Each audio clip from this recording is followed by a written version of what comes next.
धाम यात्रा के दौरान केदारनाथ में मोदी गुफा को लेकर आकर्षण बना हुआ है और मोदी गुफा 15 जून तक के लिए बुक हो चुकी है। पिछले यात्रा सीजन में मोदी गुफा से 3 लाख की कमाई हुई थी। साल 2019 में पीएम मोदी इसी गुफा में एक रात के लिए रुके थे। केदारनाथ की मोदी गुफा में असम के सीएम हेमंत बिस्वा शर्मा की पत्नी रीनी की भूयान शर्मा भी रहेंगे। रीनी की भूयान शर्मा के नाम से गुफा 9 और 10 मई को बुक कराई गई है, जहां वो ध्यान योग करेंगी। रीनी की पहले भी कई बार केदारनाथ आ चुकी हैं।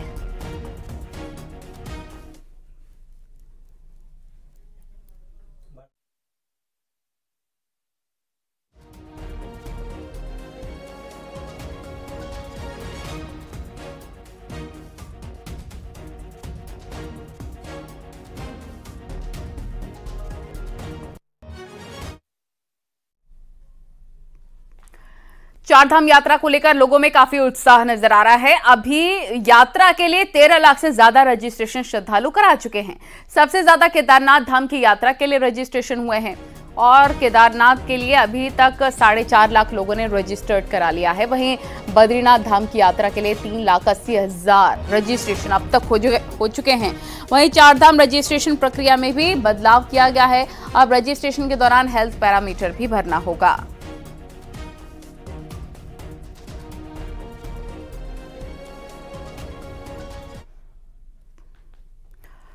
प्रधानमंत्री नरेंद्र मोदी के ऐलान के बाद उत्तराखंड को वेडिंग डेस्टिनेशन के तौर पर बड़ी पहचान मिली है और लगातार लोग यहां पर आ रहे हैं। और साथ ही अब इसे देखते हुए गढ़वाल मंडल विकास निगम ने 4 जगहों को वेडिंग डेस्टिनेशन के लिए चुना है, जिसमें त्रिजुगी नारायण, तिलवाड़ा ऋषिकेश और गंगा रिजॉर्ट ऋषिकेश शामिल हैं। जीएमवीएन को बड़ी संख्या में शादी के लिए बुकिंग मिल गई है और अकेले त्रिजुगी नारायण में इस सीजन 17 शादियां जीएमवीएन करा चुका है। अन्य 3 जगहों की बुकिंग भी हो रही है। जीएमवीएन ने इसके लिए अलग अलग पैकेजेस बनाए हैं और ढोल पुजारी से लेकर सब कुछ उपलब्ध कराया जा रहा है।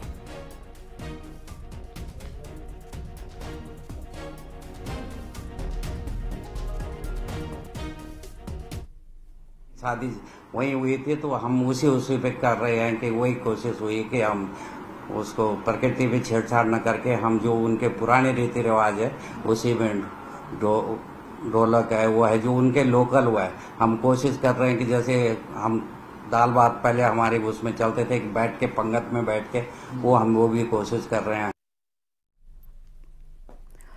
और चक्राता में हनुमान जन्मोत्सव पर मंदिरों को भव्य रूप से सजाया गया। विकास नगर में कई जगह शोभा यात्रा भी निकाली गई। मंदिरों में सुंदरकांड के पाठ भी हो रखे हैं और साथ ही साथ सहसपुर के झाझरा में श्री बालाजी धाम मंदिर में भोग लगाया गया। धर्मनगरी हरिद्वार में भी हनुमान जी का जन्मोत्सव धूमधाम के साथ मनाया जा रहा है। प्राचीन अवधूत मंडल आश्रम के हनुमान मंदिर में भी कार्यक्रम हो रहे हैं, जिसमें बड़ी संख्या में श्रद्धालु शामिल हुए हैं।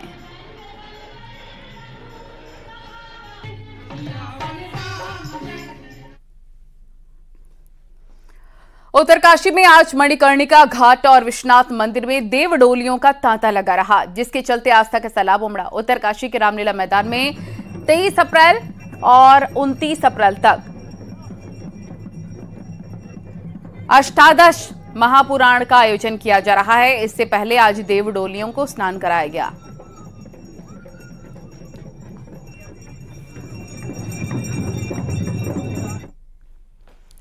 और अब आपको दिखाते हैं पहाड़ टॉप 10 न्यूज। पिथौरागढ़ के बेरी नाग में एक स्कूली बस पलटने से 2 छात्र घायल हो गए हैं, जिन्हें सामुदायिक स्वास्थ्य केंद्र में भर्ती करवाया गया। नैनीताल में कल प्रशासन पर्यटन सीजन को लेकर बैठक करेगा। सभी स्टॉक होल्डरों के साथ मीटिंग की जाएगी। चक्राता की सीलीखड़ मोटर मार्ग का निर्माण कार्य चल रहा है, लेकिन ग्रामीणों ने मानकों के अनुरूप काम नहीं होने का आरोप लगाया। रुड़की में निजी कार्यक्रम में पहुंचे रमेश पोखरियाल निशंक ने मतदान प्रतिशत कम होने पर कहा, उत्तराखंड की सभी 5 सीटों पर बीजेपी जीत हासिल करेगी। बीजेपी प्रदेश प्रवक्ता सुरेश जोशी ने लोकसभा चुनाव में हिस्सेदारी के लिए मतदाताओं का आभार व्यक्त किया और कहा, इससे लोकतंत्र को मजबूती मिलेगी। रुद्रप्रयाग के डीएम ने केदारनाथ धाम से गौरीकुंड तक यात्रा मार्ग का पैदल निरीक्षण किया। साथ ही यात्रा से पहले सभी व्यवस्थाओं को दुरुस्त करने के निर्देश दिए। श्रीनगर के बेस अस्पताल श्रीकोट में अस्पताल प्रशासन की लापरवाही आई सामने। यहां सिर्फ एक रेडियोलॉजिस्ट है जिसके छुट्टी पर मरीजों को अल्ट्रासाउंड कराने में दिक्कत हो रही है। पहाड़ों के लिए दुर्लभ माने जाने वाला पक्षी मोर बागेश्वर के काफली गैर के कराला गांव में दिखाई दिया है। गांव में मोर दिखने से लोगों में हैरानी है। हनुमान जयंती को लेकर रुड़की में हनुमान मंदिर में सुबह से ही भक्तों का तांता। वहीं कई जगह यज्ञ हवन का भी आयोजन किया गया। अल्मोड़ा के हनुमान मंदिरों में सुबह से ही पूजा अर्चना का दौर जारी। कई मंदिरों में सुंदरकांड के पाठ के साथ भंडारे का भी आयोजन। आने वाले 2 से 3 महीने के भीतर उत्तराखंड में एक और बड़े चुनावी मेले की तैयारी है, जिसके लिए अभी से ही लॉबिंग का दौर भी शुरू हो गया है। देखिए रिपोर्ट। लोकसभा चुनाव के प्रत्याशियों का भाग्य ईवीएम में बंद होते ही देवभूमि उत्तराखंड में नगर निकाय चुनाव की उल्टी गिनती शुरू हो चुकी है। प्रदेश के 9 नगर निगम, 41 नगर पालिका और 45 नगर पंचायतों में जून से जुलाई के बीच चुनाव हो सकते हैं और राजनीतिक दल इसकी तैयारी में जुट गए हैं। कांग्रेस का ढांचा देखिए, जमीनी तौर पे आपने चुनाव में ही देख लिया होगा, पूरी तरीके से तैयार है और कांग्रेस के कार्यकर्ता लड़ाने को तैयार है। हमारे जो पार्षद के जो प्रत्याशी हैं जो कांग्रेस पार्टी से जुड़े हैं, उनसे भी गहन विचार और विमर्श लगातार चल रहा है। अब देखिए कब उसकी तारीख आती है, क्या आरक्षण आता है। बीजेपी में तो एक कदम आगे नेताओं की दावेदारी का भी दौर शुरू हो चुका है।